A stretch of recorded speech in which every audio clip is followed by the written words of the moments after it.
Council's 2022 Women Peer Summit. For those of you who don't know me, my name is Amy Patterson, and I'm the Executive Director of the Connecticut Land Conservation Council. CLCC Women Peer Summit, this is our third now. We did one before COVID, and then we did one this past year, 23, and now we're doing this one. We have created these as an opportunity to take a deep dive into topics relevant to community land conservation work. And this year, we are going to focus on land use in Connecticut, connecting Grasstops to grassroots. Quick housekeeping announcements: the bathrooms are in the back corner over there, and then up the stairs over here to the left of the stage. There's a couple of bathrooms there as well. We are recording the panel discussions. And so if you're sitting near this owl thing right here in the front, make sure that you keep your side comments to a minimum, because we will get kicked out. Name tags are available in the hallway, and index cards are as well, so you can write down your questions and your thoughts. Before I get going, I'm just curious to know more about you. If you are a state official working in any capacity in the state of Connecticut, just open your hand. Thanks. Municipal officials? Land trust representatives. Oh, you know what? I think we have more. I think it's pretty even. That's really great. Well, we work with all of you, and we're really delighted that you're here. As the only statewide association for Connecticut's land trust, and there are about 120 of them now, and we can explain that to you later, why it's going down. CLC's mission is to elevate and strengthen land conservation in Connecticut. We're committed to working with all of you to build partnerships that advance land conservation, strengthen land trusts, and build healthy and sustainable communities. To that end, we foster opportunities for cooperation and collaboration, not only between land trusts, but between land trusts and other organizations in their respective communities and regions. And we do that to ensure that land conservation is embraced as an essential community value at every level. As we embark on this important event today, we're here to explore a holistic perspective on land use, bringing together state, regional, and local leaders as another step in our effort to foster collaboration across sectors. Over the past 30 years, I have witnessed the evolution of land use planning and policy, wearing various hats from attorney and lobbyist to land conservation project manager, and as the executive director of CLCC for the last 14 years. What I've seen in all of those capacities is that land use programs have often operated in silos, creating tension between conservation, farmland access, affordable housing, historic preservation, and other community needs at every level. The one notable exception is the Community Investment Act. Who doesn't know what the Community Investment Act is? You can be very honest about it. Great, just that's good. That means we're doing our job. Since its enactment, it's a state statute in 2005, the CIA, as it's called, has emerged as Connecticut's primary source of dedicated funding to conserve open space, protect farmland, maintain historic properties, support affordable housing projects, and sustain the Connecticut's dairy ponds. It was forward-thinking response to the economic and social challenges around sprawl. And it recognizes the value of distinct land uses that contribute to community well-being. We can learn a lot from the CIA. It has brought together a coalition of advocates, including CLCC, representing these distinct sectors. And it's brought us together for the common purpose of protecting the funding program. But what we need to do more of is to take the next step of actually coordinating these distinct land use funding programs at every level to support projects that offer multiple benefits. And we are seeing progress. Connecticut land trusts are increasingly embracing opportunities for cross-sector collaboration, seeking partnerships with farmers, local housing authorities, historic societies, and other community partners to explore and implement projects that maximize various land uses. Working closely with our colleagues at DEEP, I see a growing effort to evaluate land use projects through multiple lenses and better allow the combination of federal and state funding sources.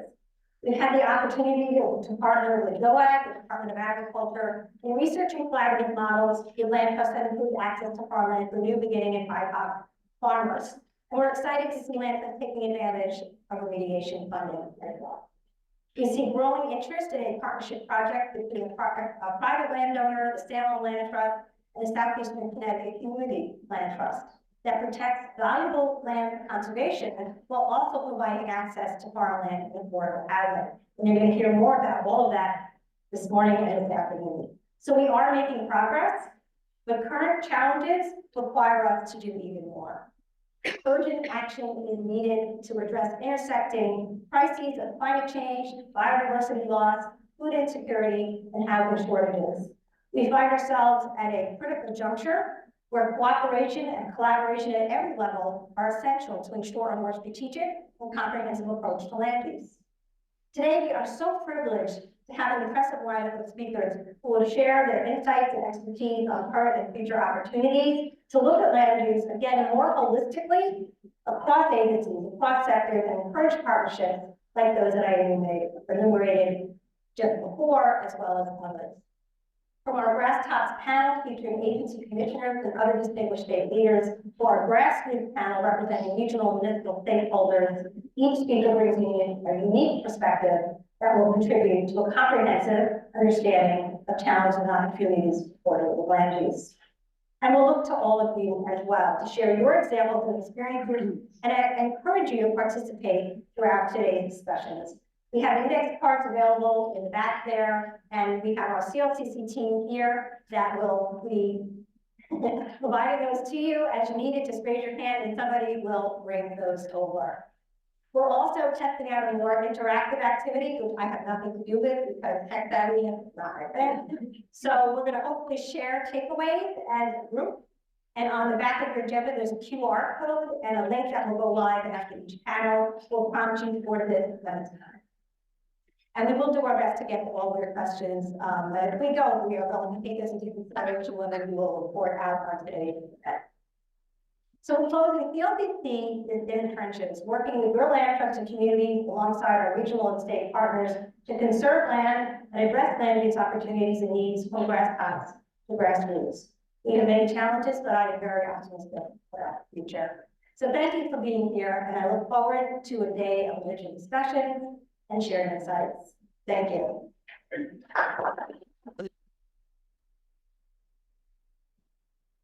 I got our Grasstops panelists, and our discussion moderator, Dr. Kowski, who is the co-founder and principal of Connecticut Planning and Policy. So come on up, and we can take it to the table, and John, right? I will tell you before I finish that I've had the pleasure of interacting with John in various academies over the past 10 years or so. One of my memorable interactions with him when he interviewed me as part of his research for a publication on land planning in Connecticut. And while John, you can sit anywhere, this is a conversation, anywhere you are. While John was mainly interested in my insights on land conservation, he phrased questions in a way that allowed us to talk more broadly about community resilience and statewide land policy practices. So remembering that conversation, I immediately told John when I was deciding who to act as a moderator for this esteemed group of panelists here at our grassroots level, and I was willing to say yes. So please join me in welcoming John McCaskey and today's esteemed state officials for our Grasstops.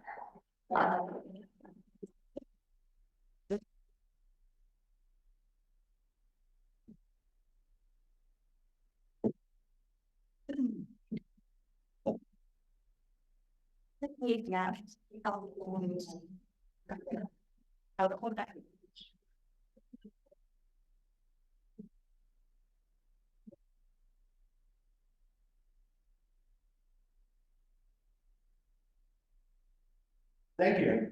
It's good to see so many friends here. Folks I haven't met, my name is John Grasstops. It's really my honor and a little bit of the old sorry, apologies. I'm diabetic. I'm trying to get my sugar low. A little high cut for this, so occasional alarm clock. Hopefully it'll stop. It's my honor to be here, and this is a little bit like one of those imposter syndrome things where Amy asked me to do this, and I said, sure, I'll be a moderator. It was on the panel. She's like, yeah, well, 3 commissioners and 2 of the most important division directors in the state. Sure, one of these things is not like the other. So I work for a co-owned type of planning policy group, which is a consulting firm. Fundamentally, however, I'm a town planner. My firm just happens to be town planner for something like 18 towns in the state. Work primarily for small towns. I've done so for 20 years or so. It's funny that you mentioned it was 2005, the Community Investment Act, which is time is a slight bitch. I was actually the town planner in the town of Woodstock, Connecticut at the time. I remember going to the signing, I can't get this Governor Bell on a farm somewhere up there, signing that. Oh, now, walk on road. It's done a lot of good in the last 20 years. Before we get to well, I'll give the panelists in just a second. You all know that. So I'll indulge my ego just a little bit. The town planner in Woodstock was my first town planning job. And the thing that I remember most that is really relevant to our discussion today is Woodstock is an agricultural town, big dairy town. And this was in the early 2000s, sort of at the peak of the last subdivision housing development group before the crash in 08, 09 or so. And the thing I discovered as a rural town planner is that the soils that are best for agriculture, that are best for growing corn for the cows, are also the best soils for septic systems and subdivision development. And very, very quickly discovered that tension between conservation and development, between using the soils for a resource and doing what a lot of farmers refer to as the last harvest, is turning your farmland into houses. And in the last 20 years, and even in the broader arc of history, we've seen a lot of these tensions between conservation and development in Connecticut. Issues of environment, issues of agriculture, issues of housing development, economic development, looking at the challenges of turning old mills and factories that are no longer productive, as businesses into housing. And there's a lot of challenges with that environmentally, logistically, economically. Converting old rails to trails. Challenges of, farmers and ag producers wanting to do installation of solar panels on what otherwise would be or could be potentially productive agricultural lands. There's a lot of these tensions and a lot of the other thing that we discovered in Connecticut, 300 plus years of development and history using land, is that there aren't a lot of good pieces of land left to do purely development or to do purely preservation. Most of the land is somehow spoken for, and every time, and I'm seeing this at a local level with all the towns in the land, every time that a new parcel comes on the market, we get 100 calls from developers and conservation people saying, what can we do here? Can we do housing here? Can we do businesses here? And inevitably, our answer is, well, there's some issues because there are really good pieces of land left. Everything has got some challenges. Either it's got a brownfield, or it's a wetland corridor, or natural resource concern with it, or natural resource preservation priority with it. Things have gotten, as land has gotten scarce and competing interests to continue to ramp up, it's gotten more complicated, it's gotten more expensive, and that's the challenge that sort of brings us to this panel today, is so many of our pieces of land are subject to the competing interests. And not only that, you look to try to achieve multiple aims with this. Is there a way that we can do preservation and housing development and brownfield cleanup, and protect some agriculture? Can we do all of that on the same piece of property? And that's a really complicated answer. Fortunately, we have the people here that can help us answer that question, and I'm really, really thrilled to be joined by the Commissioner Dean Dykes, Department of Ag Commissioner Bob Hover, Department of Housing Commissioner Sarah Mascara Bruno, Director of the Office of Responsible Growth, Rebecca Auger, and the Director of the Office of Brownfield Redevelopment, Adrian Shandy. So before we get into our discussion, I want to beg your indulgence for just a second more and quote Dr. Seuss. Did I ever tell you about Mrs. McCabe? She had 23 sons and she named them all Dave.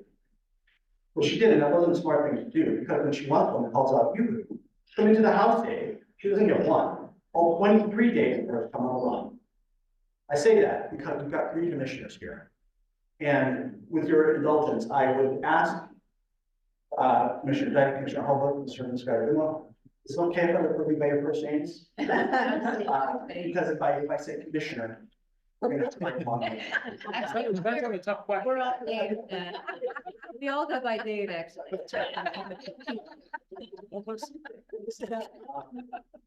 That's it. Don't lots of the secret is it's a promise that it's public one day. Anyway, thank you. So in order to, well, let's start with a little bit of introduction from each of our panelists. If you would, and I'll start to my immediate left of the noon. Ask you to explain a little bit about the role of your office or your department, particularly when it relates to land use, conservation, development, Connecticut, also. Good morning, everyone.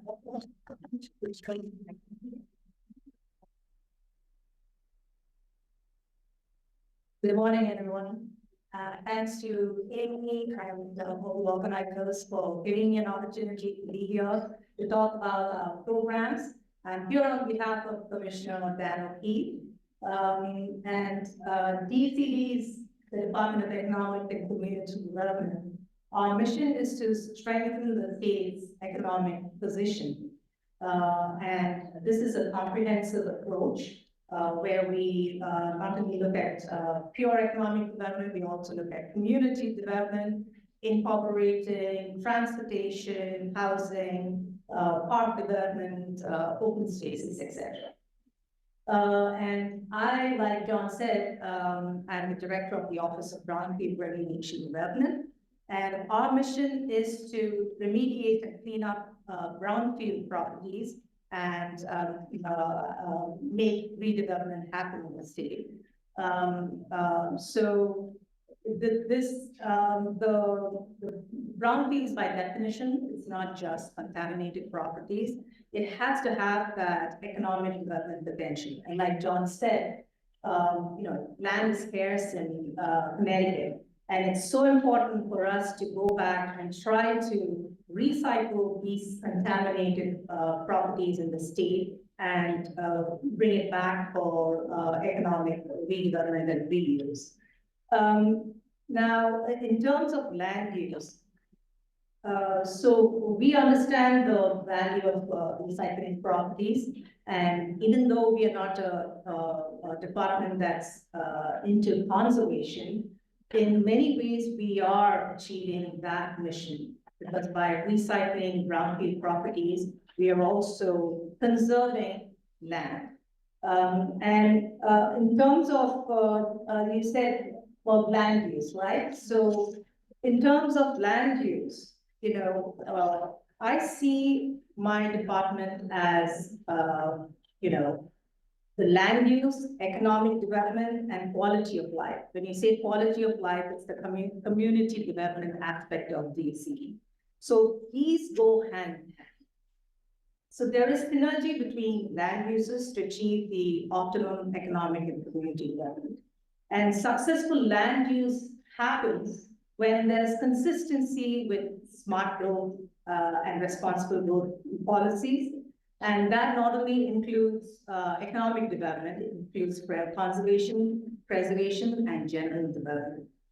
And we can achieve the highest economic community development value while we are consistent with the local zoning and land use plan. And the third most important thing I see is where we go back to grassroots.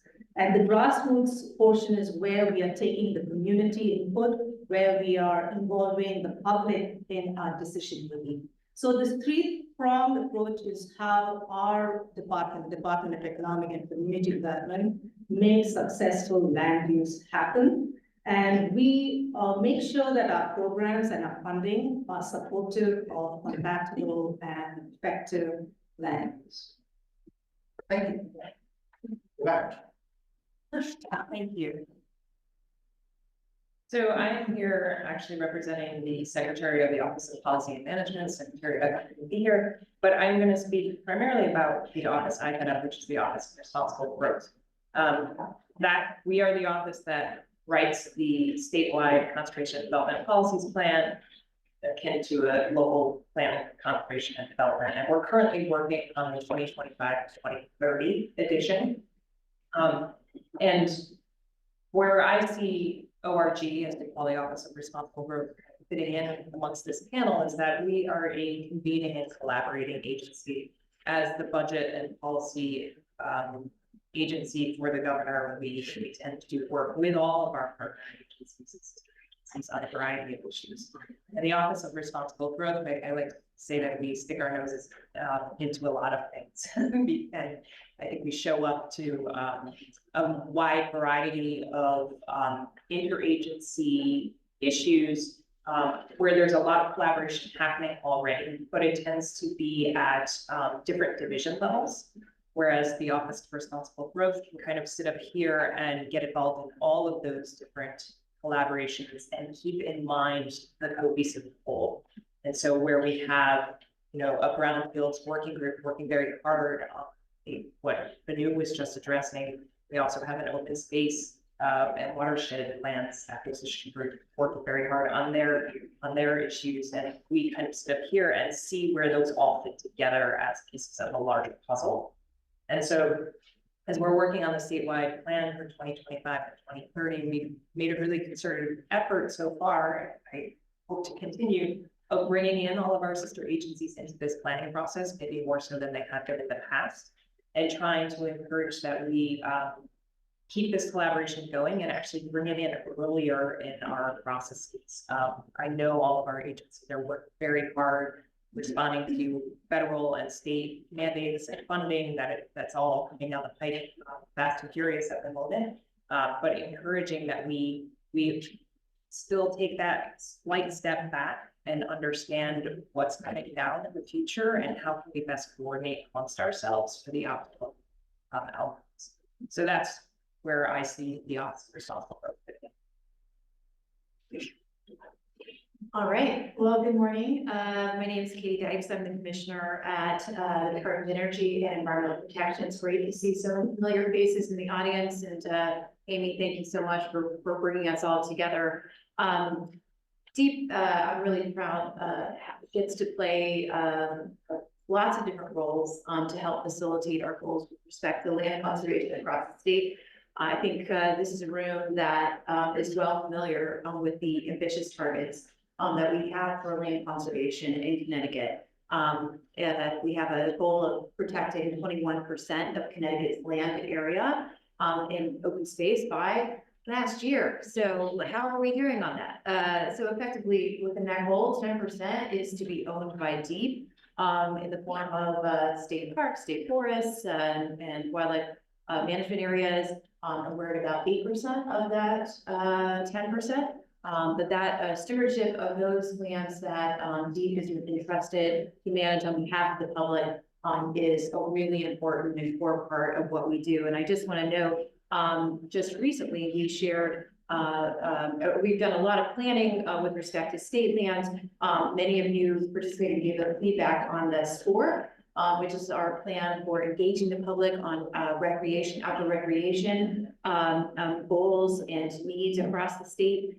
We have also had historic investments in capital improvements, bonding from the legislature to help us support and invest in the facilities and infrastructure needed to manage those lands. About $80 million over the last 2 years, which has been really critical, especially as we think about how to welcome an increasing number of visitors to state lands and especially to state parks, and to help provide that excellent visitor experience in a way that is also harmonized and trying to minimize impacts to natural resources on those state lands that we manage.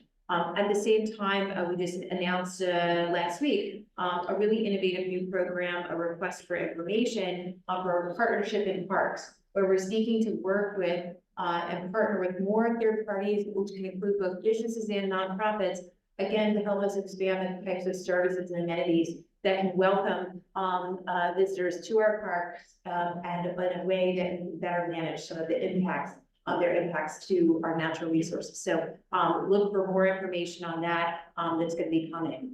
And then to the other part of that 21% goal, 11% of that is to be owned by municipalities, by private nonprofit land conservation organizations, and water companies, another really, really important player here.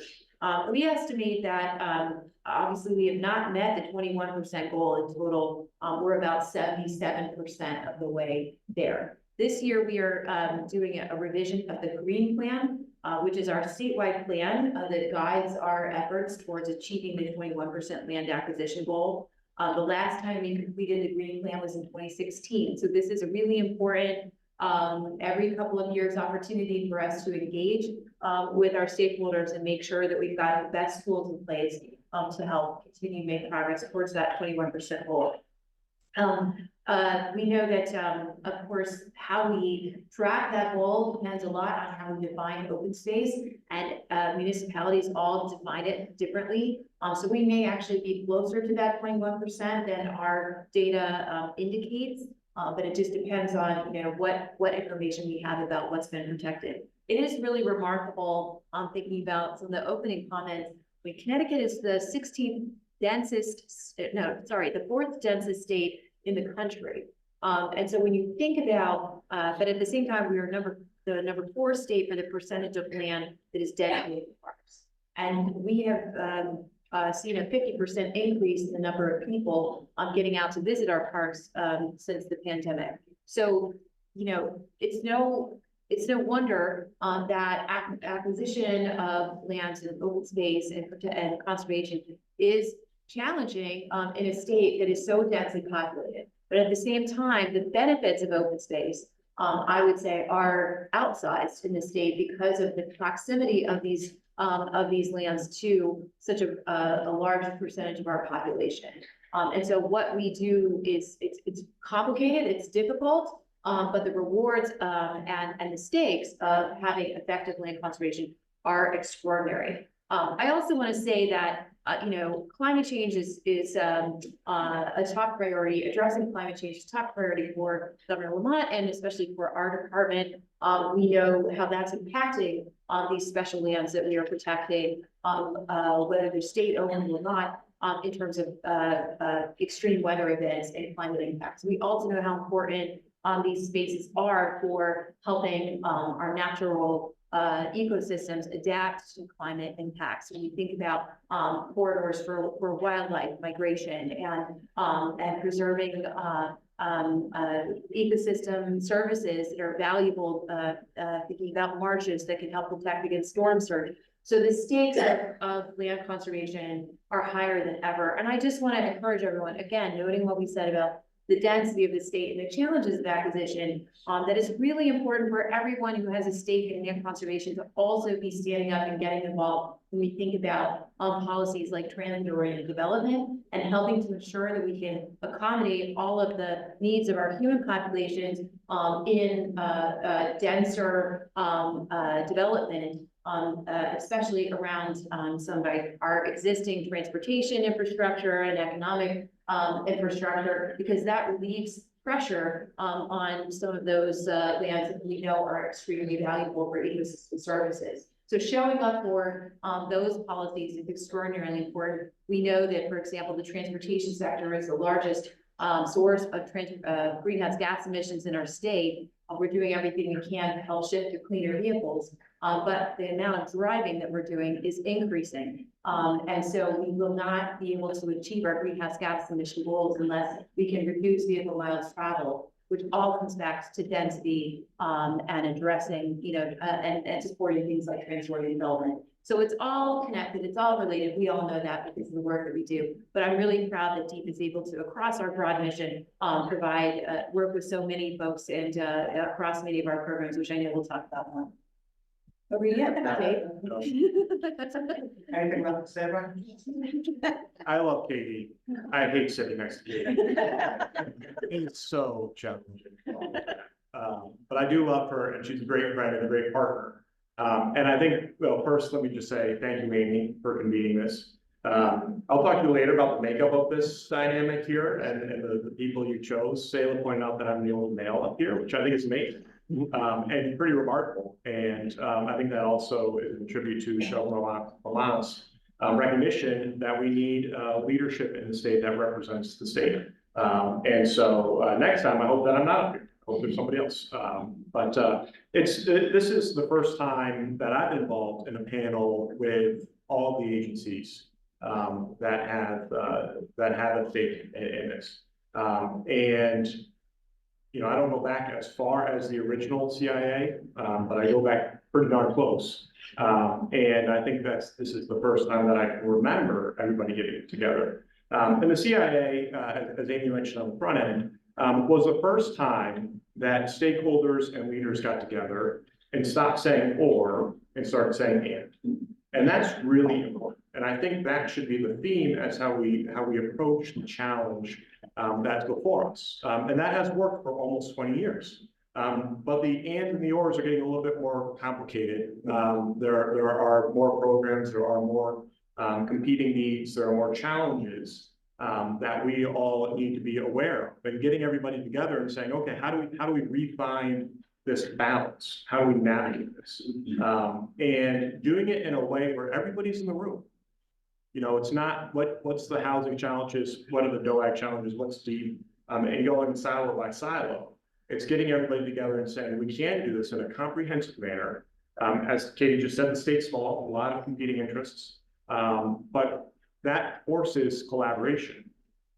So I just want to read the mission of the department, because I think it's important to acknowledge where we sit in this scheme. The mission of the Department of Agriculture is to foster a healthy economic, environmental, and social climate for agriculture by developing, promoting, and regulating agricultural businesses, protecting agricultural and aquacultural resources, enforcing laws pertaining to domestic animals, and promoting and understanding among the state citizens of the diversity of Connecticut agriculture, its cultural heritage, and its contribution to the state's economy. So that's the lane and the approach that we look at. But you can't have an economic viable farm if they don't have a market, if they don't have a place to sell, if they don't have enough land to support them, if they don't have the infrastructure to process on the farm, or do what they need to do to make the farm viable. I was just talking before we started about anaerobic digesters, a critical component to the future of Connecticut's dairy industry. So I think there's a tremendous value to everybody being here. I think there's a tremendous value to recognizing that we all need to be at this table. And as Katie said, I'll finish with this. There's a lot of value to the people who are sitting in front of us right now. We aren't able to have as clear a voice because we have a lot of challenges from a departmental perspective.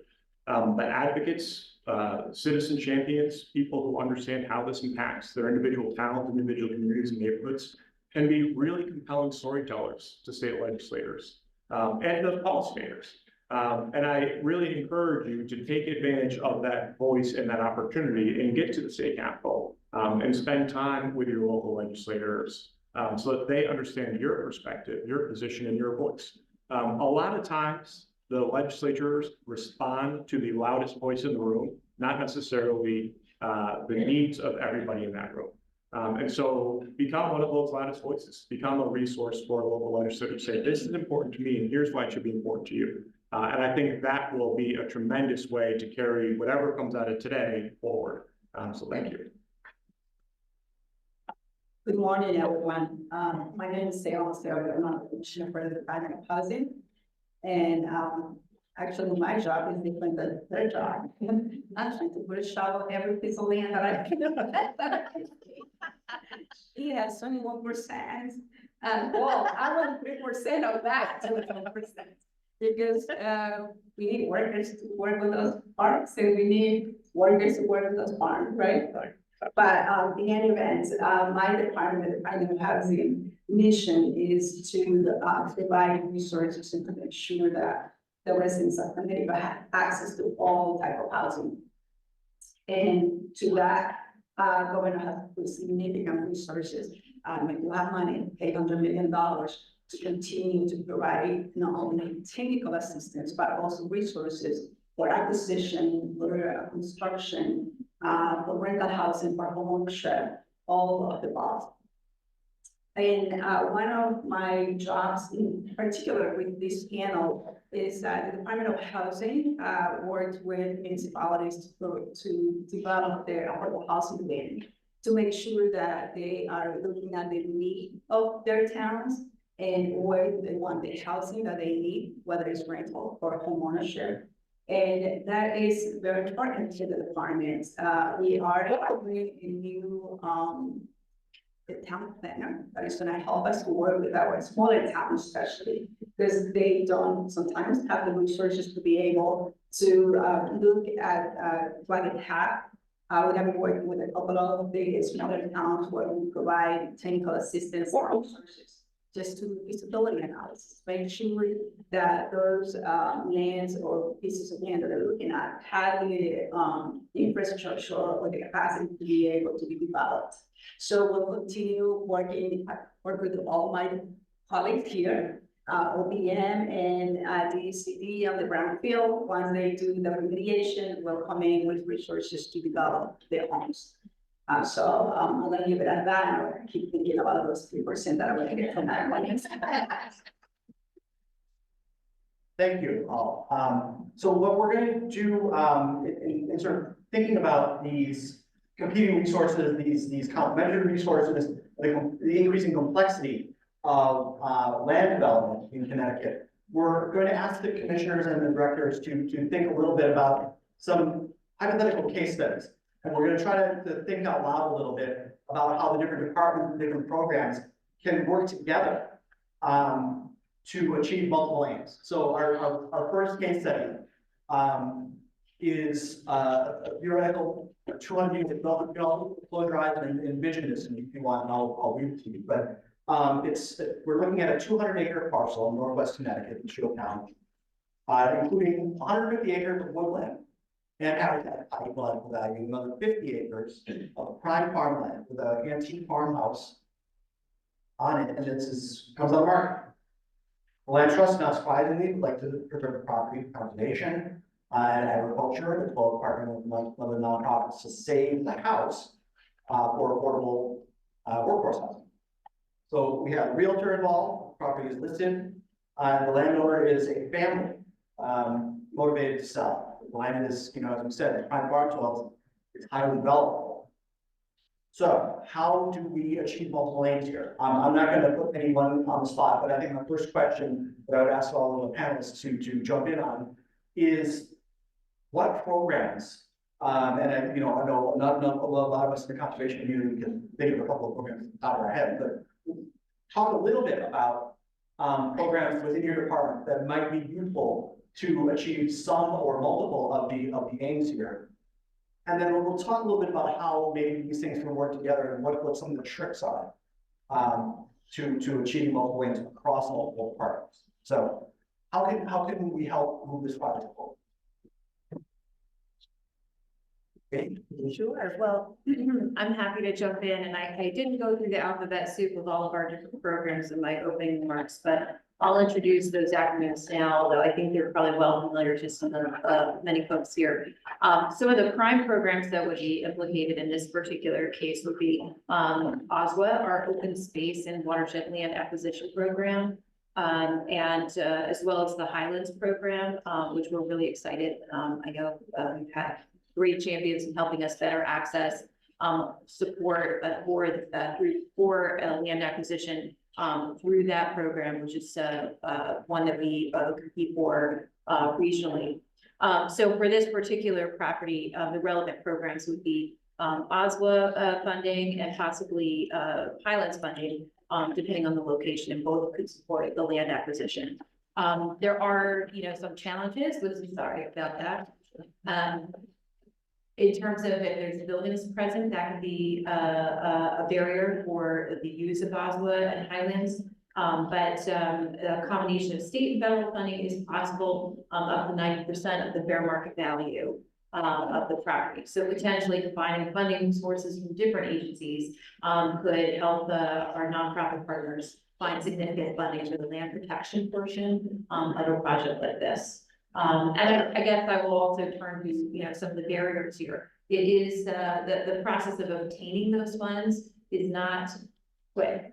And so to the extent that you're working with a seller, who is not specifically, committed, to that preservation outcome, they're looking for a faster turnaround or considering other offers, for a different development path. Osla and Highlands may not be able to work as quickly as needed, for a very motivated, seller. So that's something that we've been, trying to work with, advocates, to help, support, in terms of resources like expertise and funding for due diligence work. We've been partnering with CLCC on training, efforts, looking at, grant writing resources to help navigate the options for different, for various, projects. And then, the sooner, folks, can, anticipate that a property may be coming on the market, obviously that sort of intelligence at the local level, can be really valuable for helping to tee up these options given the long lead times. Anybody have quick money? I can. I have my So I have to spend it, it's 2 years, so come to me. We do have acquisition money, we have state resources and federal resources. We also do, on the federal resources, we have something called CDBG, and you probably know, and the CDBG allows the town that we provide to research for us for acquisition, but it has to be related to housing. At the end of the day, they need to be affordable housing or community development at DA with the resources. But the resources also have a lot of restrictions.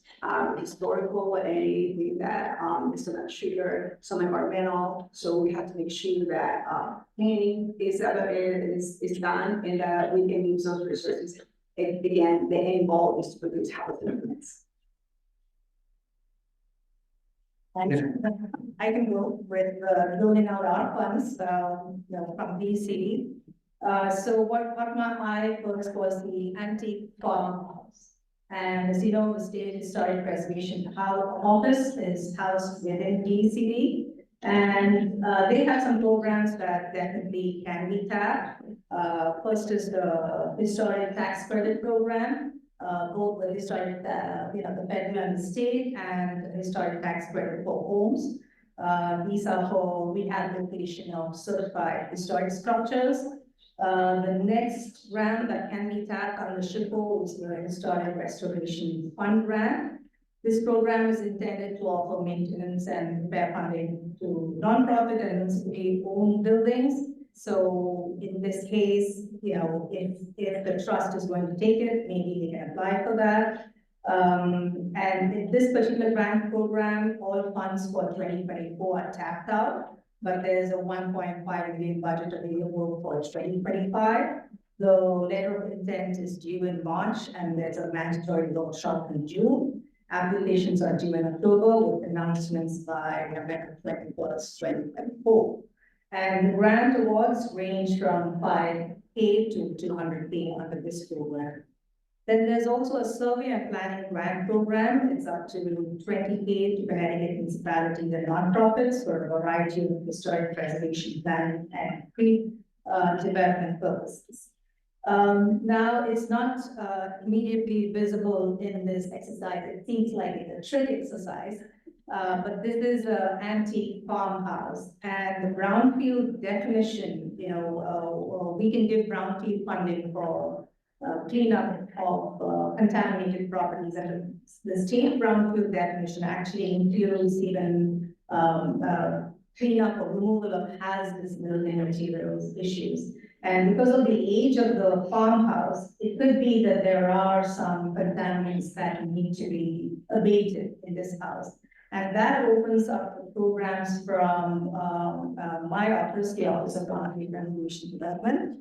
One thing to note is who's applying for these within state programs. So my general thumb rule for any application, we create a team with maybe the land trust, the owner, the municipality. And once you create a team for development, then it opens up different programs across state agencies. So the grant programs under the Office of Brownfield Remediation Development, only municipalities or municipal-like entities are eligible to be direct or primary recipients of the grant. but nonprofits, private entities, and other entities can partner with these grant eligible entities and come to us for these grant programs. So that's one thing that folks should definitely note. And the other barrier, one main barrier is in your exercise, John. I'm not sure who's going to be applying. It says that the owner wants to leave property or something like that. So, there's some tension between the landowner and, the somebody's, the trust wants to, concern. So the landowner is responsible for the contamination of the property, and the landowner can't apply directly, and that again comes to create a team and decide who is eligible for the programs and, come to this respective state agency for that particular program. Before you jump in, Brian, for Sarah and Katie and the news responses. So the program you're talking about, let me just clarify, who are the eligible entities? Municipalities are generally eligible, right? In nonprofits. And nonprofits, so primary. Yeah. You tend not to work directly with private landowners, right? Unless they are a partner with them. Unless they're gonna be part of the development. Okay. Yeah, for us, it depends on which programs. We do have a loan program where prospective brownfield purchasers or landowners can apply to the loan program, but these are not applicable loans nowadays. So everybody wants a grant, wants free money. So that way, if you're coming for a grant, yes. So our audience today, primarily municipalities and land trusts, these are the folks that need to step up and be involved. And this is a great question, and I just want to double down on what was just said. Create a team. There's a lot of acronyms, there's a lot of pots of money, there's a lot of confusion, there's a lot of hoops. Get everybody to the table as early as you can with the decision makers. And have everybody say what they can bring to the table. And then they can go back and work on their respective lanes and programs. Because it's going to be complex. And so having or expecting one landowner know that all of our individual acronyms and differentiate between them, all the different pots of funding and all of the restrictions around each of the pots of funding, it's really not fair to them. We have experts in each of our agencies that are responsible for all the ins and outs.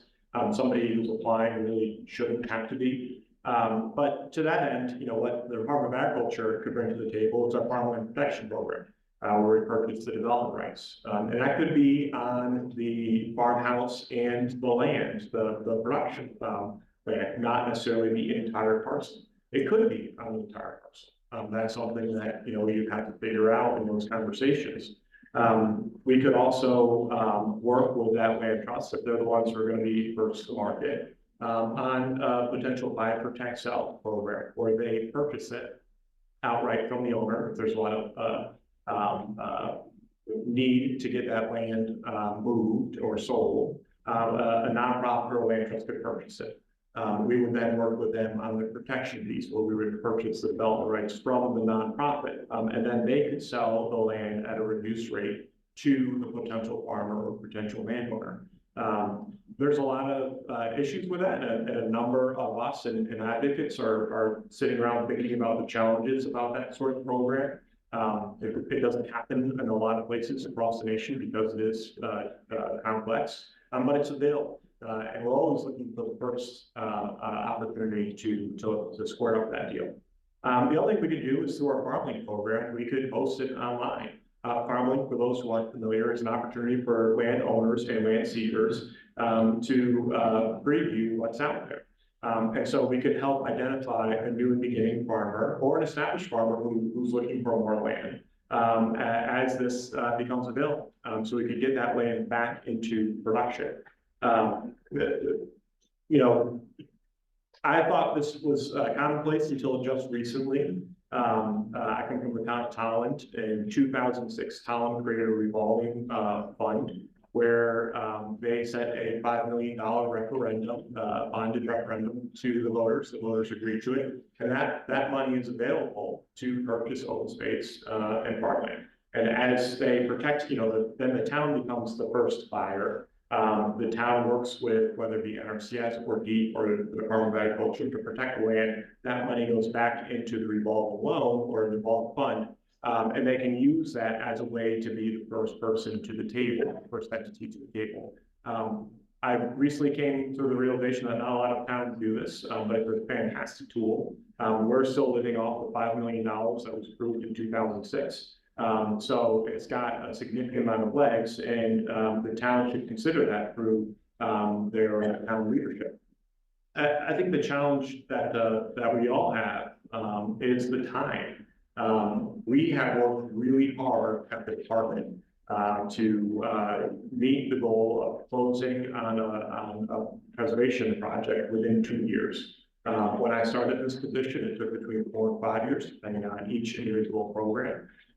Last year, we closed on 23 parcels, 6 of which were within that 2-year framework. So we're making tremendous progress. Still a long way to go, but we're headed in the right direction. But most landowners in this, the situation is not dissimilar to a lot of the other ones we face. A lot of them quickly on this. There's a reason. There's holding costs. There's challenges that they have. Family needs. And so 2 years is a fantastic improvement for us. I recognize that it is not what the market needs, and that's where Vibrant Excel or something similar would come in and allow somebody to move more quickly to purchase the property. Then can work with them on the rest of the navigating of all these programs. I'm just gonna add very quickly, sort of thinking outside the box. OPI doesn't offer a whole lot of grant programs directly to municipalities, nonprofits. However, in this scenario, it's unclear. We do have the Urban Act program, which could be applicable here. Eligible communities are distressed communities or those on the investment community list. And so while it's called Urban Act, you may think it's directed more towards our urban communities. There are several rural communities in the state that are on the list. And may be eligible, and nonprofits can also apply for the Urban Act grant program. Not a quick answer, not an easy program to get funded through. However, I would say that if it is a multi-pronged effort to both do conservation work and affordable housing work, that rises a little bit higher on the pile, being that multi-purpose objective. One other, as I'm listening to this, and it is interesting thinking about the format of today's, these case studies. It really kind of speaks to, clearly there's a lot of difficulty and possibly confusion about which funding program, which eligibility criteria work for which types of projects. And I'll say, I think we have, as part of some of our commitments around performance improvement and efficiency around a lot of our permitting processes. We have 125 permitting processes in our agency. One thing that's been really successful is we established a concierge office to help just, as people come in off the street with a project, something they want to do, we're able to get all of our technical folks around the table to help people map out, here's which permits you're going to need, here's which ones you're going to knock on, here's the sequence you should probably approach, and those sorts of things.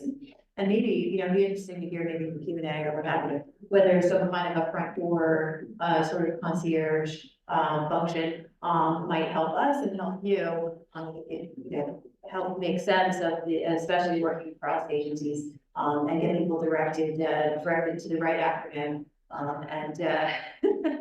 and lower some of these confusion barriers, right? We are the bureaucrats. We know, this is what we do. We navigate lots of different programs. We want to make it as seamless as possible for folks who are trying to do this work, recognizing that many of the folks who are doing it unsung heroes are doing it on a volunteer basis. So, in any case, that's something that'd be good to hear some feedback on. Actually, I can vouch for the concierge program at DC. We use it a lot for, products that we want to see, get off the ground. So, so many different implements in DC. So this meeting gives all the different units with the different funds that are required and it works. And It's great to hear that. So I'm sorry, you're suggesting that the ECD has used the DEP Yeah. concierge? Yeah. Okay, that's cool, yeah. Yeah, the concierge services and our permit on bus and dollars, we, collaborate a lot and we meet, I think, bi-weekly on one day. And we bring up, which projects need that Rebecca, not to put you on the spot here, but I know you're in the process of writing the state plan, well, conservation development policy plan. Do you see an opportunity there for that plan and perhaps, by extension, the Office of Coastal Growth to provide some of that interdepartmental concierge or consulting or advice to kind of keep the dates in line, to try to figure out with someone who's coming off the street from Litchfield County and saying, who do I talk to? Where do we go first? Is there a bigger opportunity? Yes, that's the hope with the draft that we're currently working on. We're actually imagining the C&D plan as a program as opposed to just a plan that we develop, adopt, and let sit for 5 years. So some of the recommendations within it right now, it has to be adopted by the legislature, are that there be ad hoc C&D implementation committee consisting of all of our sister agencies, so that we can think about not only on a project per project basis, but really in the programs that all of these agencies stand up. They're all great programs. They're all oversubscribed. They're all, badly needed. But how can we make sure that we're standing them up in a way that they will work with each other, so that we are making sure eligibility requirements kind of fit with each other and can complement one another, so that, we're not setting up barriers that don't need to be there just because it's a multi-agency effort. And so through something like that, implementation committee, that is one of the things that we would like that group to work on, as well as just better understanding. I should have mentioned in my opening that OPM also is a liaison to our councils of governments in non-transportation areas. I know all of our agencies work with PCADs and municipalities, but it's another way to sort of bring that grassroots up to the Grasstops through the C&D plan process, through the Office of Responsible Growth, to maybe hear a little bit more of where is the need, what are municipalities struggling with right now in various areas, and so how agencies can better work together and think about this earlier in our processes before we stand up the program and we're looking at individual projects. That's the goal right now.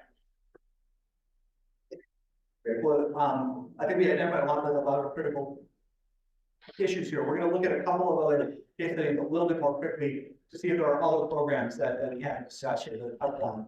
And then add a couple of overall questions. And we do have some questions from everyone. So if people have a question and you want to ask the panel, have a fill out a next card, please wave your hands and we'll get to those towards the end of the panel. So second case study, 45-acre piece of land in Hartford County, center of the state, suitable for farmland conservation, and that's now available to sale. Land trust has already paid for a phase 1 ESA, and based on those results, which is to continue, so the landowner will pay for phase 2, which included that there was remediation of contaminated soil and removal of an underground storage tank, needed to farmland and ultimately to the public. The landowner would prefer that the land is not developed, but it can afford to undertake phase 3 and site remediation. The solar developer is interested in taking a portion of the land as well. So a little bit more complexity here. It's not all positive necessarily. It's not brilliant farmland, brilliant forest land. How are we address this one? I'm out. No, that's it. It was a no. Very clear. Thanks. Okay, this is not part of. Yeah, no, Not part of the 3%. we could, yeah. If there is no housing, I can put it on. Yeah. Yeah, there's a lot of phase 1, phase 2, and phase 3 language, so I guess I have to go first. In this, we have 2 programs, or 3 programs that can be looked at. Even for the phase 1 or phase 2, we have on what we call the assessment only program. Folks can apply up to 200,000. And in the Office of Brownfield Remediation Development, I should have said that in my opening statement, we do offer regular competitive funding rounds for our main state programs. One is the assessment only program, grant program. The other is the remediation and limited assessment grant program that you can apply for up to $4 million. And the third one is the loan program, which I alluded to. So for the phase 1 and phase 2, always welcome. You know, we you know, with open arms, we fund projects that come to us for assessment only funding. And we see a lot of value for these assessment only and investigation exercises, because once you know what the problem is in the land, you know what you can do with the land, you know what the highest and best end use is. And depending upon the citizen and the public's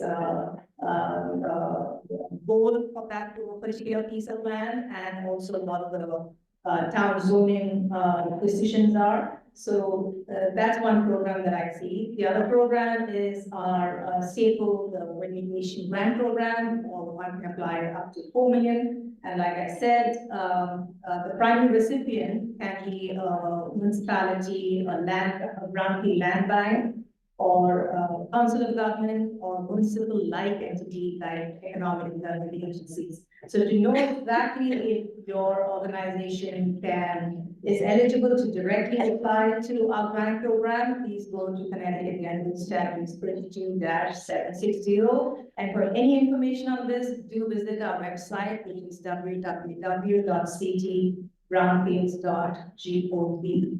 So one thing to note though is, and I think I mentioned it before, if the primary recipient or any partner in the applicant team cannot be the person or the entity that caused the contamination. So that is one very important point to know. But in this case, definitely our grants are an option. The other thing I'd like to note is our grants, all our programs are very competitive. The assessment only may not be, but the cleanup dollars, the project just cannot be a cleanup project. We are looking, our office is Office of Brownfield Remediation and Development. So every cleanup project has to come with an associated development or a community development or a conservation project, something that brings value, economic development value and community development value. So that is a key point. So the solar developer coming and interested in leasing a portion of the land, that is like a thing, like, you know, that brings that angle of competitive application. Otherwise, without that development aspect, without something happening to the land, we want all contaminated land to be cleaned and to be safe for Connecticut citizens. And I'm sure Commissioner Dykes would like that, but resources are limited. And by the brownfield definition, it has to have that economic development, economic potential. So remember that any project that you come to easily, it has to have that redevelopment aspect as well. We're not just giving you brownfield cleanup dollars. It always has to be associated with some redevelopment aspect as for the zoning and the land use strategy. All right, well, this is the Triple Crown. It implicates our land acquisition programs like OSWA. Imagining our concierge meeting we would have on this. We'd be pulling in, our, environmental quality, folks to implement, brownfield grants programs. After you've exhausted DECs, you may be able to find, some quarters under the couch cushions, or maybe even some bipartisan infrastructure law, funding plus ups for programs like CERCLA, that might be able to be applicable here. And then finally, we'd be bringing in our energy team, because we know that, programs like the community solar programs in the state of Connecticut are driving developer interest in parcels and solar development here in the state. And that comes with it a lot of conflicts that have to be resolved. This can be a great revenue source that can add some dollars into the deal to help cover things like remediation costs. Solar panels, 25 years, 25 years, can be removed. So they're not, in the spectrum of more permanent development on a parcel, they could fall more in the middle and preserve options for other types of uses, recreation or conservation uses later on. We've been working hard, was one of the benefits of having an agency that includes energy, environment, and natural resources all under one roof, is that we have all these debates internally with our technical staff and have been working very hard, including engaging stakeholders in something called the STEPS process, to help develop the best kind of harmonization of solar development practices that can be incorporated into the solar investment programs that DEEP or the Public Utilities Regulatory Authority oversees, but that are also trying to conserve a lot of our values around natural resource conservation. And we've also worked very closely with DOAG on all of that. So this is not a completely straightforward site. I think you've identified a lot of the different types of pressures and challenges that are not infrequently involved in a property acquisition opportunity. And I'm really glad that Jeep has the ability, again, because we have all of those disparate programs, in one agency, to bring a comprehensive approach to helping to balance its different values. And the last thing I want to say, how many people here are familiar with the Transfer Act or the release-based, release-based cleanup framework? Okay.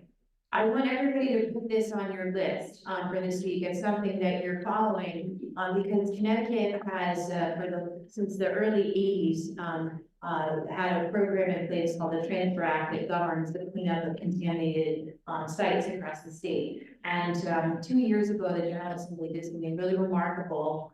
They gave us the authority at DEEP to develop regulations that would finally be able to sunset the Transfer Act and move to a release-based cleanup program, which is the cleanup program that 48 other states have in place.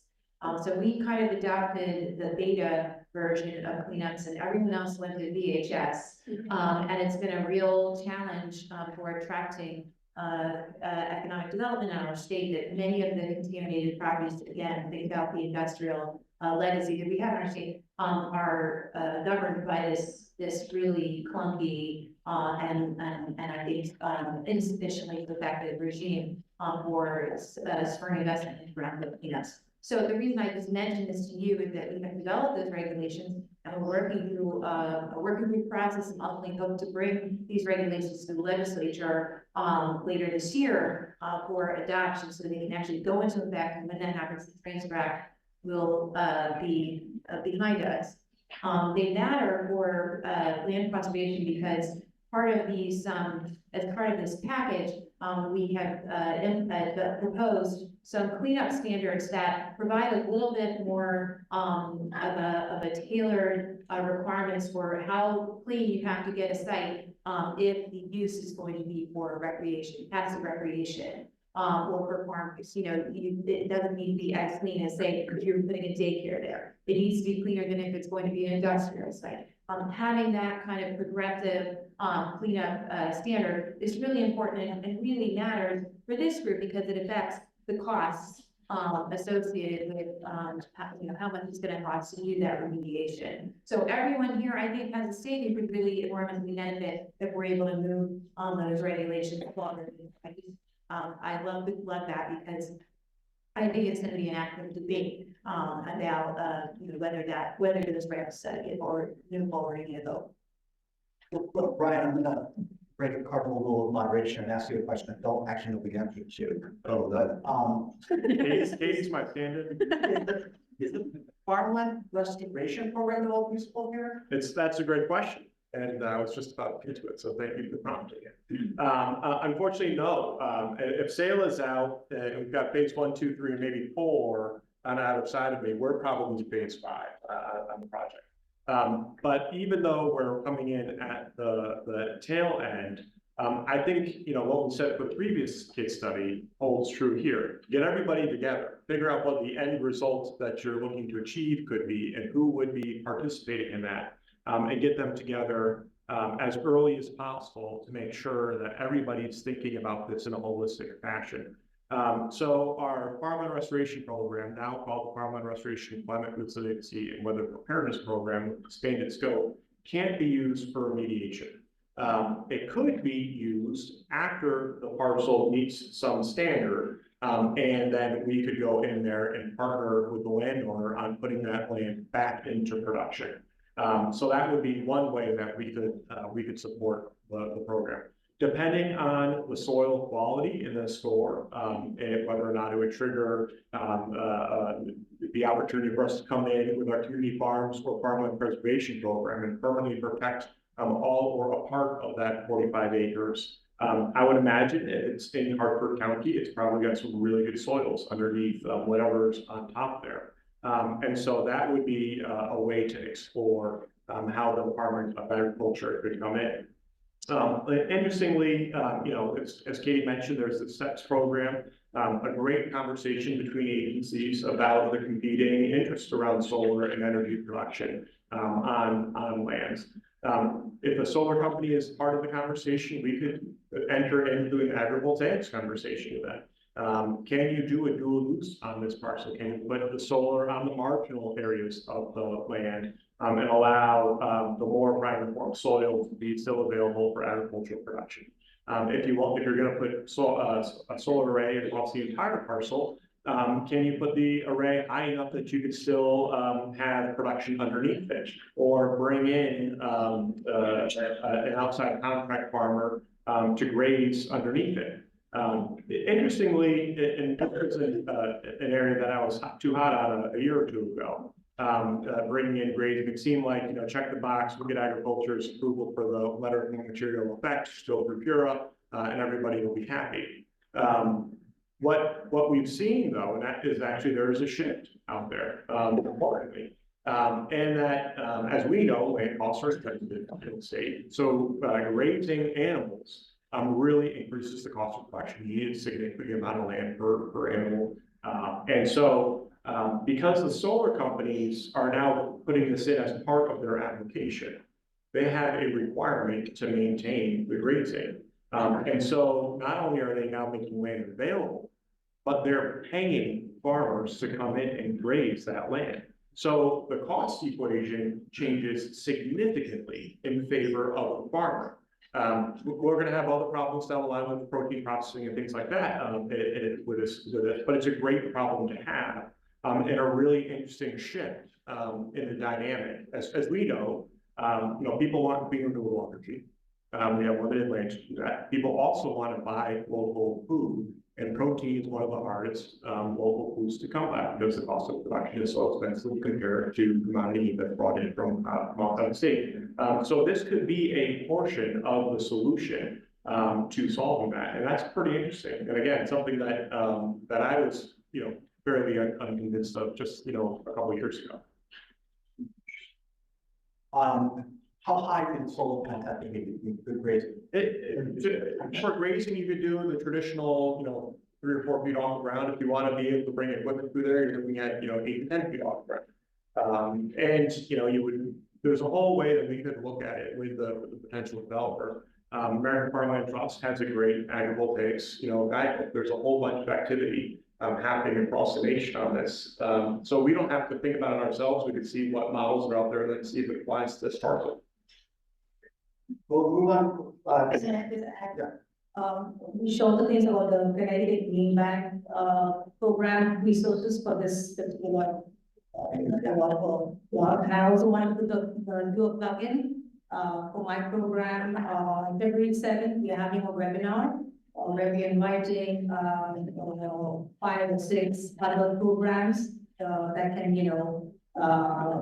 be good funding sources for brownfield development projects. So many of these sources like the PV, Shaka, and Sonia, or all of them, the funding, all that, Connecticut Green Bank, they be having presentations on how their funding sources can be layered on with our brownfield cleanup sources to create a full capital stack for redevelopment projects. So encourage everyone again to go to www.cdbrownfields.gov and information on that webinar. February 7th. Next. we're going to look at a third case study and then have a little bit of wrap up and then we get some questions from the group. So our third case study was Bridgeport. So we had an urban situation, undeveloped lot in a residential area that's up for sale. The property is deteriorating and tax delinquent. Conservation Land Trust and a Community Land Trust developed a partner purchased the property, developed for housing, with a community garden, and possibly a public park. Yeah, you're up. Now I can back. $1 million. Exactly. No, we have state and federal restrictions. We don't do the brownfield, but we work very closely with the ECD, but they do the brownfield, redevelopment and cleanup, historical preservation. But we certainly have state resources and federal resources to be able to provide funding for these type of programs. We have redevelopment funds available for nonprofits.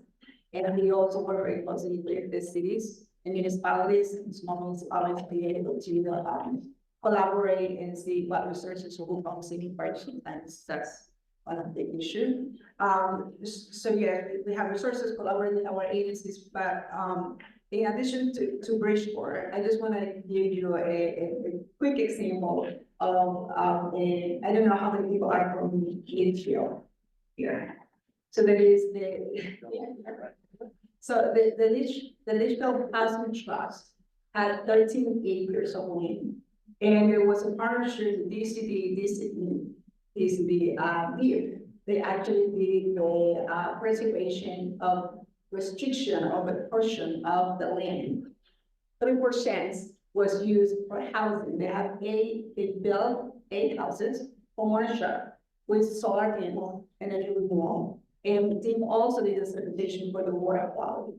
So that was an example of how the three agencies came together, build housing while preserving those areas where certain plants were protected and they created so much space, and people are really enjoying the benefit of having some green areas where they can walk. So anyway, that's a collaboration of two agencies. Yeah. If Commissioner said out of the 800 million is not enough for that. Then we do have the community investment fund. I learned from that work. This is an 875 million program targeted for 55 historically underserved communities. So this is what is categorized as public investment community and alliance district. I think Rebecca, you alluded to the distress municipalities.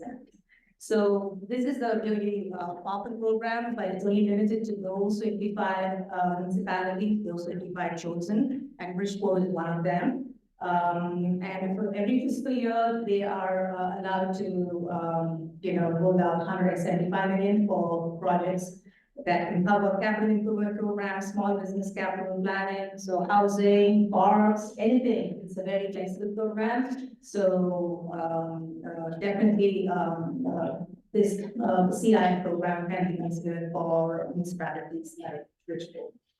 And one note is the CI program, both the sites, under the ECD, the project decision making, the award decisions are made by the CI board and the governor's office.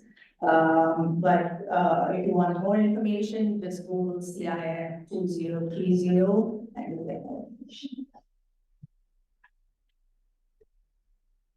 Well, I'm so glad, when I saw that this was one of the case studies, because, you know, we have a strong commitment at DEEP to equity and environmental justice, and we know that, one of the other, you know, stats that we're not doing very well at all on is ensuring that there's, equitable access to outdoor recreation, outdoor spaces, to, tree canopy, to ecosystem benefits, in our environmental justice communities.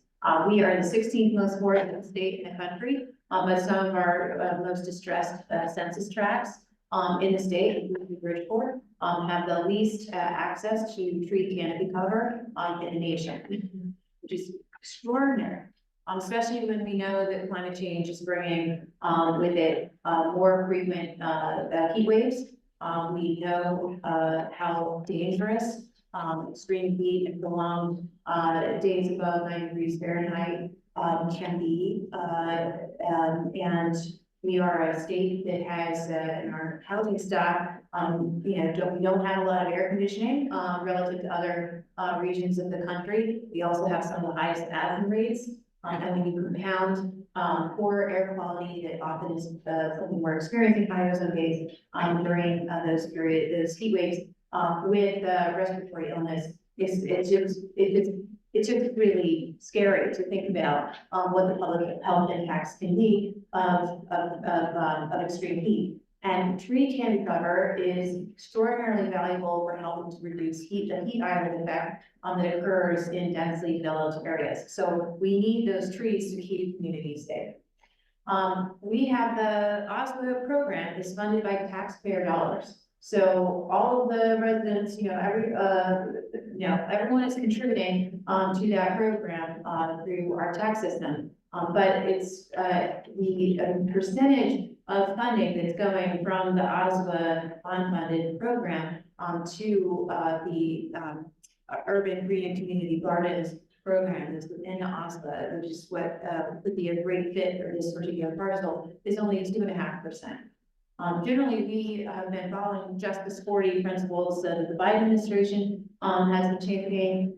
We've got those committee of our programs be having 40% of funding for some of our programs being supported for underserved or overburdened communities, so like our distressed and environmental justice communities.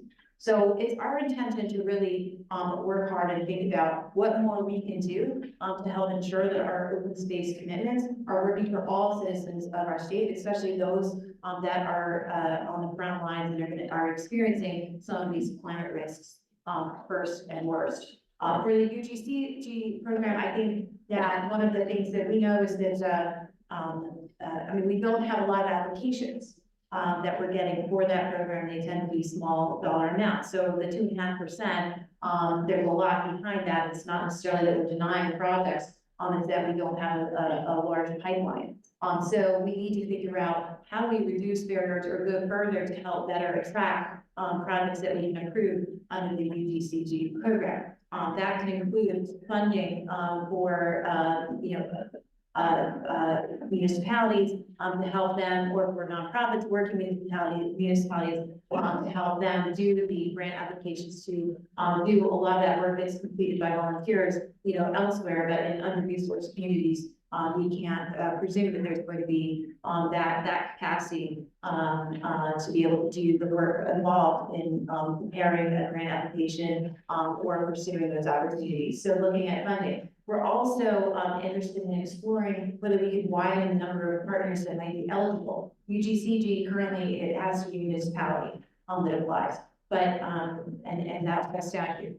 So we're looking this year about whether we could work with the General Assembly and possibly widen the number of entities that would be that could apply for those dollars. This is extraordinarily important, and I think every one of us has a stake on ensuring that this program is working effectively for all of our residents. And you know, because it can work in partnership and, you know, in a harmonized way, with other development outcomes for a parcel, including housing, affordable housing, which is absolutely critical. The last thing I wanted to note, and I'm just got the mic, so I'm just gonna go a little further afield to, so much of what we're talking about in terms of these programs are things that we can do and tools that we can bring to the table when there's a property up for sale. And I just encourage us all to also be thinking that, I know we are, about what we can do to also enhance some of the natural resource values and conservation values associated with properties that are not, where there is no transaction. And something that I think is really, we've been talking a lot about at our department, is stormwater flows. This past year, we saw extraordinary amounts of rainfall impacting communities around the state.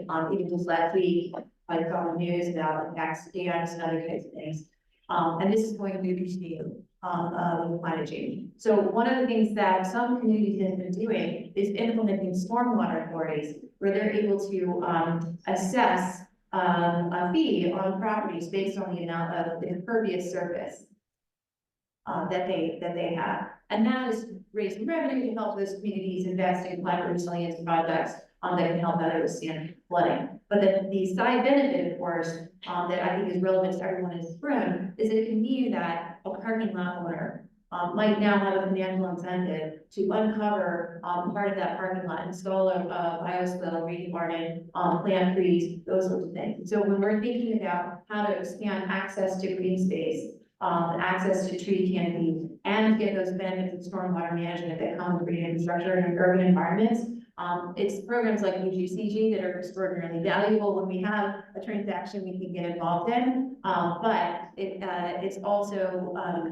really important to be paying attention to municipalities that are exploring ideas like stormwater authorities, because support for those efforts at the local level can also mean expanding access to green space and ecosystem services in our density developed areas. So I just had to put a plug in for that too. New Britain has done one, New London. There's a lot of great activity going on in that space. So we're gonna jump in and get to a couple of questions from the audience. There's a lot of fantastic questions, though I apologize for getting all of them. But I will never be mad at you or say, Lord, that's not true. Just have them two of them. Following what Katie was just talking about, with the stormwater management, ecological methods. We recently announced our climate smart ag and forestry grants. It was in 2022 budget that was adopted, $7 million to do climate resiliency projects across the state. Within 9 months, we had set up a program and had opened our application here. We wanted to get that money out very quickly to make sure that it was spent and used wisely. And one of the awardees, we had over $55 million worth of applications for a $7 million pool of funding, which demonstrates that there's a lot of demand out there. People just need some assistance to get to the finish line. But one of the projects that we did award was the Connecticut Land Conservation Council. And they were doing urban forestry projects in Bridgeport. 20 by 20 parcels of land with a diverse planting of plants and trees to accomplish some of what Katie was just talking about. Create some green spaces, to create some shade canopies, to create some pervious surfaces in a place like Bridgeport. And I'm really excited about that project. It's a little bit outside of our normal comfort zone, but one that will have huge benefits. And as we think about where all that water goes in all of these solar events that we've been having, it ends up in Long Island Sound. And Long Island Sound, in my opinion, maybe not everybody's opinion, but it's a big farm. We have 70,000 acres of shellfish beds in Long Island Sound. And when all that water comes rushing down, we have to close our shellfish beds. To give you an idea of the economic impact of what 2023 was, and what the rain did to our shellfish operations. In Western Connecticut, we had mandated closures for 165 days. The beds that they used were not available to them for almost half the year.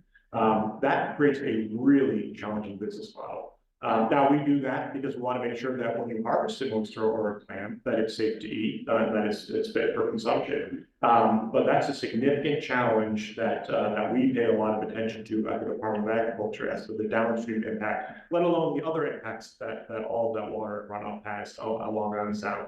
But those are significant, so we need to be thinking upstream. So sorry, John, that was more than 1 minute, but I had to be thankful. So one of the questions that one of the primary issues we identified with all of these programs, with all of this, fantastic opportunities, is time and the complexity of putting together a project, particularly for a site that might be moving quickly. Are there opportunities for pre-funding, planning funding, preparatory funding for land trusts, for land banks, for municipalities, to be able to be a bit more nimble? And obviously Tallinn, is one of the few communities that has sort of thought of this. But are there state resources to help get some of these nonprofit organizations in Tallinn slightly ahead, so that they can be a little more? I can just tell you a little bit about what we're doing in Litchfield. There are probably about 10 to 12 nonprofits, volunteer boards. So we provided $500,000 for capacity building to the one organization that is providing the technical assistance in addition to pre-development funding for the feasibility analysis of the land. Those were grants that we provided for a couple of years. We're doing that in several other municipalities, but we provided pre-development and also that early money for those affordable housing plan. We did that too, so that the towns really can do the analysis to see where they want those houses to be built. I'd say, I think that, we've had a lot of successes, again, borrowing from things that have yielded results in our permitting processes around doing liens. I don't know if folks are familiar with Six Sigma lien processes, but it's a way to bring in our program folks as well as external stakeholders to really walk through every step in the process, figure out how much efficiencies you can kind of bring out. I think the buy, protect, sell model is something that's been talked about quite a bit. My only hesitation with it, of course, is you want to ensure that if there's a intermediary kind of funding the acquisition, to hang on to it ahead of your getting an award. There's just risk involved of is it actually going to be something we can improve, on the back end? But I think we have to. It speaks to that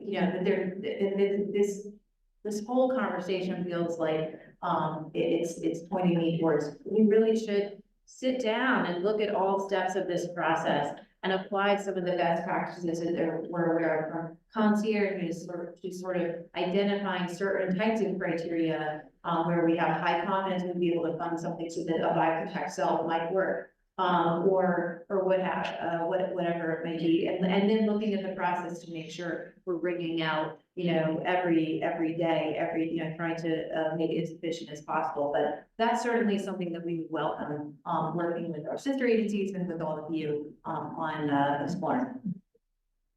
And I will offer that the Department of Agriculture does have contracts with nonprofits to do some of the scouting, to identify landowners and parcels that might be coming up to the market at some point in the near future, and identify ones that would score. To Katie's point, we worked with a solar developer and landowner to put agrivoltaics on one parcel of a property, and the other parcel, part of the agreement was that they would apply for our farming preservation program.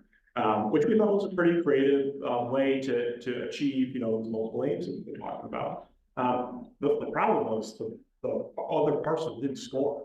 And our program is based on how well it scores, and so that created a challenge for us. It gave them an easy out of the obligation. But it is a tricky thing to make sure that you can get to the end result that you're trying to achieve. Again, I think getting everybody together, saying what's the optimal end result with the appropriate agencies, having these, you know, scouts out in the field, identifying parcels that, that might be eligible and starting that conversation as early as possible. These are complicated, you know, real estate transactions, and a significant commitment from the landowner. And so they need time, and if there's family members, it all gets more complicated. You know, and so it needs a little bit of time. The process requires a little bit of front end time to make sure that everybody's comfortable with the going down this path. We have had people who we get, you know, 97% of the way through, and they said, nope, this isn't for me, get cold feet, walk away. Understand, we want to make sure that we're protecting ourselves against that outcome, so that they have as much time to think about it as they need to on the front end. The other piece with our Farm Link program, we contracted Land for Good, just scouting between landowners and potential farmers. And as people are thinking about, you know, their exit strategy from agriculture, what is the transition, and getting a new farmer on that land sooner than later allows us to bring in some sense of security that the land will be taken care of, will be used for production in the way that the family wanted it to. And that's another way that we can start that process of preserving it, because land preservation not only is the key for the future of agriculture, but it's an affordability component as well, because once we purchase the development rights, the remaining value is less than the full market value. So it actually creates an access for new immediate farmers. So that's a couple of ways that we're trying to tackle that problem. So we'll travel back to your next left. In talking about, actually, so you made me think of this when you think of, you know, the Department of Health maybe needs 3% of what the Department of DEP is trying to protect. Obviously, the state has many goals here: development, protection, resource conservation. Is there a role that the state can play in putting its land up, to look at different resource opportunities using parking bylaws for apartments, using non-critical state the habitats for agriculture, using, you know, former training schools for housing or agriculture? Are there opportunities that the state can take a look at some of its land that may not be otherwise locked down for some, you know, protection purpose, that can achieve multiple goals? Are there things that are possible? I think that there are. I know that the Department of Transportation is looking parking lots close to train stations to see if there is an opportunity there. So we are looking also at other potential properties that can be developed for housing, but it's a process, right? So it's gonna take us a while, but I think with I don't know if you have heard, but the speaker has a round table, housing in round table, and in that round table, we are actually exploring many different ideas, and the housing in parking lots with the Department of Transportation is one of the items that is in that, on that. Yeah, I think the key is, you know, for affordable housing, transferring development, we need to have housing that's available close to transportation options, because we know the Transportation Act is one of the biggest barriers to access employment and economic opportunity. You know, and this is where I think about, like, most of our beef parcels are not adjacent to, you know, they're not in city centers, that are not in places where they're gonna provide a lot of that access to economic opportunity.